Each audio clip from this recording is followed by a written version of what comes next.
Alright, so this is going to be a video teaching you how to use micropipettes. This is I would say, one of the most common brands of micropipettes you'll see out there. They're called the Gilson brand right there. You can see that this is one set of the Gilson micropipettes. They're color-coded, and each different colored pipette can pipette different quantities or different volumes of liquid. And you can set all of them to different volumes. So basically the way each pipette is set up is, if you look on the top, hope you can see that, we see the name of the pipette in bold, so this is called a P1000 pipette. But then we see the range of volumes that each pipette can actually accommodate. So you would use this pipette, the P1000, to pipette between 100 and 1,000 microliters. Same thing over here. We've got the P200. Sorry about that. We got the P200 right here, and that can pipette between 20 and 200 microliters.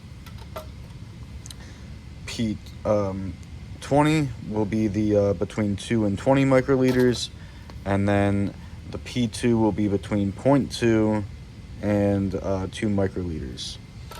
So if you notice, the name of the pipette, the number in the name of the pipette is always the highest number in the range of volumes that pipette can accommodate.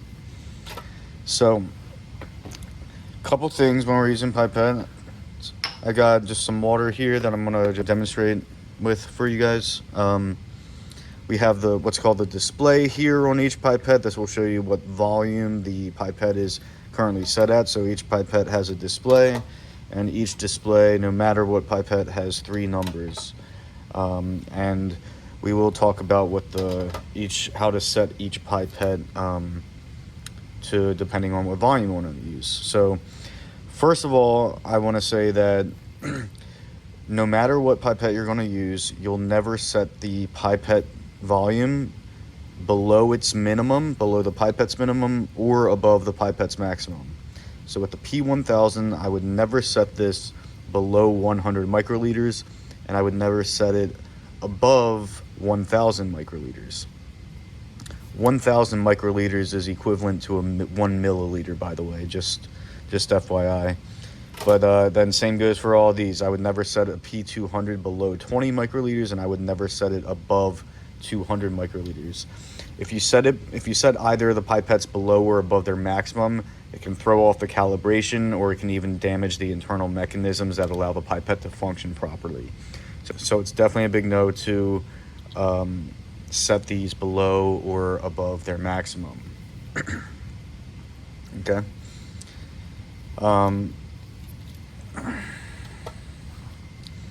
A little bit about the anatomy of the pipettes real quick. We call this guy the plunger. This is what goes up and down. This is what you click in and release slowly to draw up the liquid that you're trying to pipette. This is the ejector button right here. I mentioned this is the display right here. Yeah, and that's really it.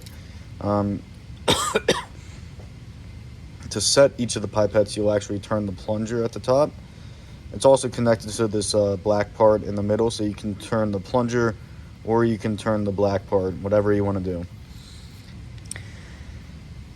Now, if you notice, this is the next big thing that I want to teach you about pipettes. So a lot of the some of the pipette ranges overlap each other. So for example, both of these pipettes are able to accommodate 200 microliters in volume. So the question is, which one do you use in that circumstance?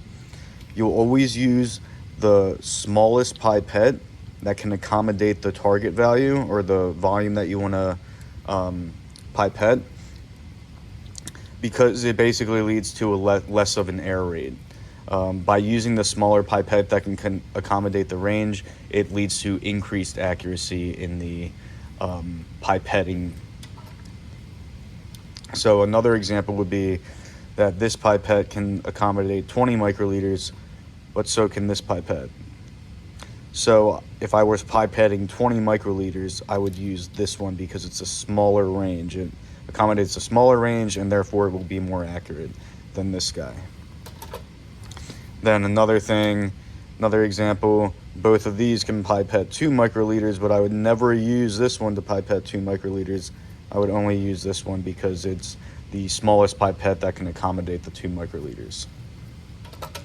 And that's just standard for all laboratories. That's just a general rule of thumb that you'll use while pipetting with these pipettes. Other things that you never want to do is you never want to pipette fast. So if I were to just like push it down when I was expelling liquid from the pipette tip, that could cause it to shoot out, and you can definitely lose some of your solution that way. You would never want to shoot down real fast because it can blow out of whatever vessel that you're pipetting into.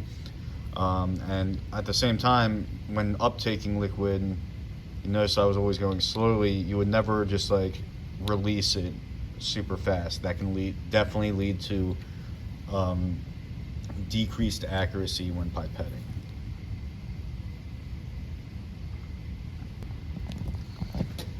Just a couple other things, guys, just about proper use of the micropipettes when using them. So let's say if I have a tip on here. First of all, I would never put this pipette down on a table with a tip on it, because it could lead to the tip getting contaminated, and then you could contaminate whatever source that you're pipetting from or to. Another thing is when I have water or when I have any liquid in the pipette tip, I would always want to hold it as upright as possible. I would never want to hold it sideways, definitely not put it down, never turn it upside down, because if you look at it, there's this little hole in the end, and if you turn it upside down or if you have it slanted, whatever liquid you're pipetting could go up into the pipette and really gunk up the internal mechanisms and damage them, and that could create problems with the accurate pipetting. So you would never do that.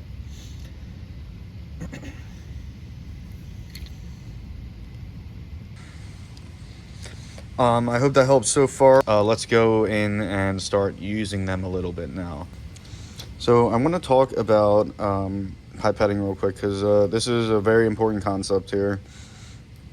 If you notice, when I push down, the pipette stops right there. We're going to call that the first stop. But so I push down, we get to the first stop, but I can also push down further after the first stop. So there's 2 stops, first stop and the second stop. So what do each of those actually mean? What are they needed for? How should you incorporate them into your pipetting? Basically, when you get to the first stop, it's going to, when I uptake it from the first stop, it'll actually have 300 microliters in there. It'll actually have whatever volume you're pipetting in the pipette tip.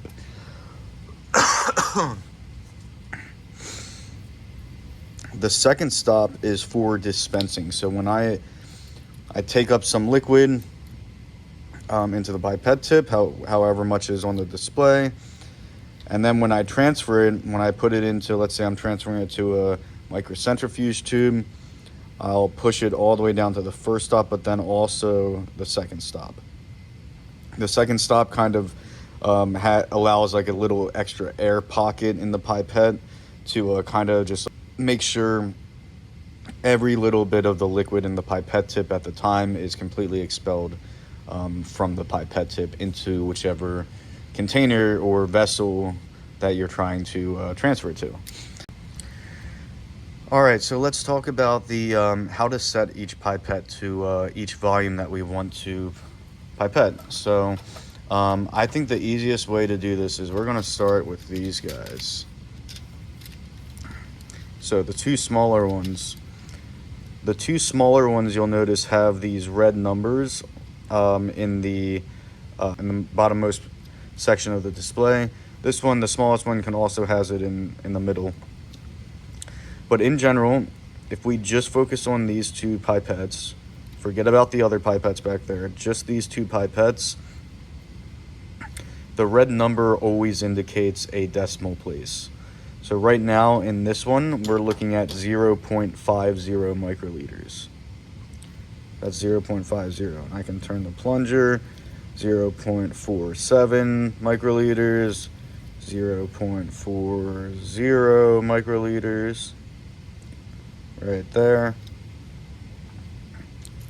And then yeah, remember I could take this all the way down to 0.20 microliters. This is the minimum volume that this pipette can accommodate. I would never set it below 0.20 microliters.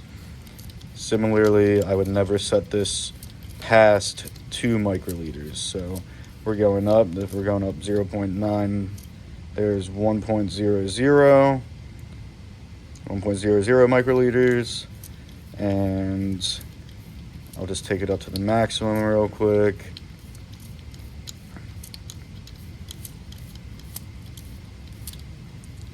.96 and 2.00. So I would never set this pipette past the maximum. I would never set any pipette past its maximum. But the other thing I wanted to point out is, I hope you can see it. You see these little tick marks down in there in the bottommost part of the display.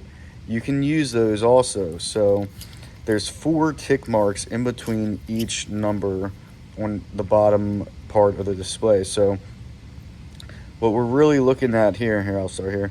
So this is 1.70, but since there's 4 tick marks evenly distributed, each tick mark denotes an increment of 2. So what we're really looking at here, if I were to set it to that first tick mark, that would be 1.702.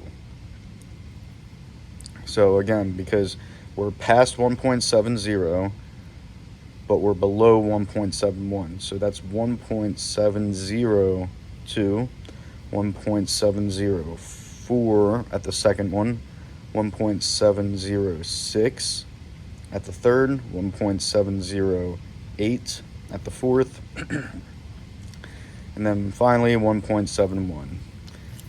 And you can do that for any number, so you can get you can try to be as precise as possible, really. So this would be 1.37, 1.372, 1.376 at that third one, 1.288 right there. See, 1.28, between 1.28 and 1.29, that would be 1.288 right at that fourth tick mark.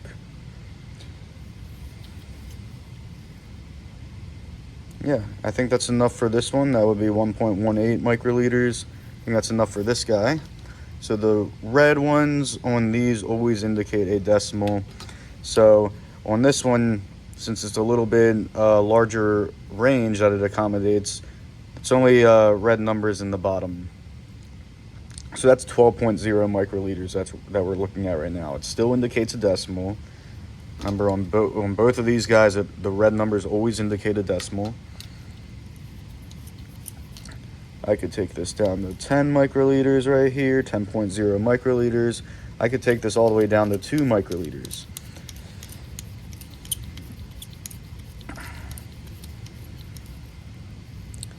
So 2.0 microliters would look like this on this one.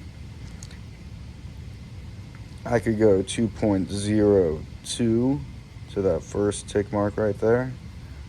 2.04, 2.06, 2.08, 2.1 right there. I would never set it below 2 microliters because that's the smallest volume that this can accommodate. But at the same time, I would never pipette 2 microliters with this one because this one would be more precise because it's a smaller pipette. That's 3.6 microliters on this one. That would be 7.18 microliters, just before 7.2, because it's on that fourth tick mark there. That'd be 7.16, 7.12, This will be 7.06. It's at that third tick mark there. 7.0, obviously. Hope by now you're kind of starting to get the hang of it. 11.0 microliters. I could bring this all the way up to 20 microliters. So 20 microliters would look like just like that, right there. 20.0 microliters. I think that's good for these guys. So basic concept, red numbers on both of these are always a decimal.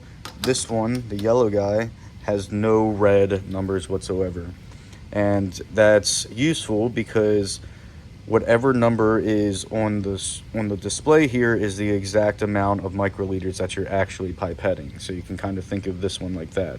So what I mean by that is you see that this has 175. That means I'm actually going to be pipetting 175 microliters. This is 153 microliters. So yeah, when it's all black numbers, you can count on it being, at least with the Gilson brand, you can count on it being the exact amount of microliters that you're going to pipette. So this is 96 microliters. See that this one also has the tick marks at the bottom, right? So same thing, each goes up in an increment of 2. So this would be 96.2 right there, 96.4, 96.6, 96.8 at the fourth tick mark. Finally 97 right there on the dot. Let's see, this will be 80.2 microliters. 77 microliters. 72.6 microliters at the third tick mark there. 72.8 microliters at the fourth, and 73 obviously. And remember, this can go all the way down to 20 microliters right there. That says 20, but I would never use this pipette to pipette 20 because this one is better suited to accommodate or more accurately pipette 20 microliters. So, just a summary real quick so far. Red numbers on these are always decimal. There's no red numbers on the yellow one, and whatever number is in the display window on the yellow one is the exact amount of microliters that you'll be pipetting. So finally, let's talk about the last one. This one does have a red number section, but you'll notice it's at the top. So on this one, on the P1000, the red number actually indicates the thousandth place rather than a decimal. So what we're actually looking at right here is 240 microliters. This would be 380, 490, 630, but check it out, we got those tick marks again. So always increments of 2 with the tick marks. So that would be 632 microliters. 634 microliters at the second. 636 right there. 638, and then 640. This would be 562, 566, 568. And I want to show you what happens when we go all the way up. So remember, this is a P1000, so we can accommodate a maximum of 1,000. So we're in the 900s right now. And finally, that will be what 1,000 microliters looks like. You'll see that red number change to a 1. I would never set it above 1,000 again. I would also never set it below 100. So we're about to be in the hundreds. So this is what 100 will look like right there. I would never set it below this. But I would also never really set it to this because this would be a better pipette, more suited to pipette the 100 microliters. I would really never even set this anywhere below the 201 microliter mark, honestly. Because if I wanted to pipette 200 microliters, I would just use this guy, because it's smaller. So I'm just going to do an example. So get my pipette tip, close my box. I want to pipette some water into a microcentrifuge tube.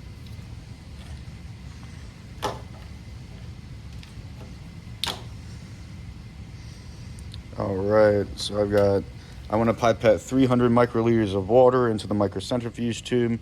I've got this set at 300. I'll go down to the first stop before I put my pipette tip in. You only need to go just below the surface of whatever liquid that you're pipetting from. And then the reason for that is when you actually go deeper, some stuff with some like physics stuff with water pressure can go on, and it can actually make water go up into the pipette tip before you actually even start pulling up liquid. So that would result in basically you pipetting more than what you're actually trying to pipette. So that's not good practice. You just need to go right below the surface of the liquid that you're going for, that you're pipetting, and you'll just slowly, watch my thumb, slowly release from the first stop. And you can see that I have my 300 microliters of water in my pipette tip. And then when I'm transferring it, I would put this all the way in the bottom. When transferring it, then you always go to the second stop. So watch, I'm going down to the first, that's the first stop, but then I'll proceed with the second stop. So again, that second stop just kind of really helps ensure that all of the volume is expelled from the pipette tip. So now I've got my 300 microliters. Let's see, can you see that? Yeah, you can see that. Got my 300 microliters of water in my tube here. And then, we got this ejector button. I've got my waste container right here, so I can just, let's see, hope you can see this. I'll just use the ejector button, and it just pops the tip off for you like that. And final example I'm going to do for you, let's say I wanted to do 2 microliters. And I don't know, let's just do a weird decimal number. Let's go 1.92 microliters. So that's 1.92 microliters. I would use the appropriate tip. Close the case. You want to always close the cases so you keep the tips as sterile as possible. Notice I go down to the first stop, and that's where I'm going to put it in, just below the surface, and slowly uptake that 2 microliters. You might not be able to see it in here. I'll see if I can get you to see it. And maybe you'll see it come out when I put it in this tube. So I would go all the way down. Yep, you see that water moving all the way down to the second stop. Sometimes with these little guys, little drops can get stuck on the end of the pipette tip. You can just wipe it on the inside. Remember, I'm still holding the second stop all the way until I'm completely out of the vessel that I'm transferring to.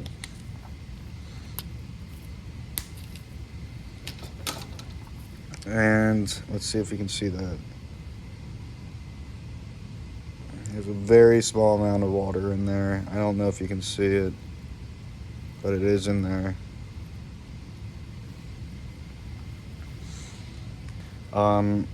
I hope this video helped you guys. If so, please give it a like.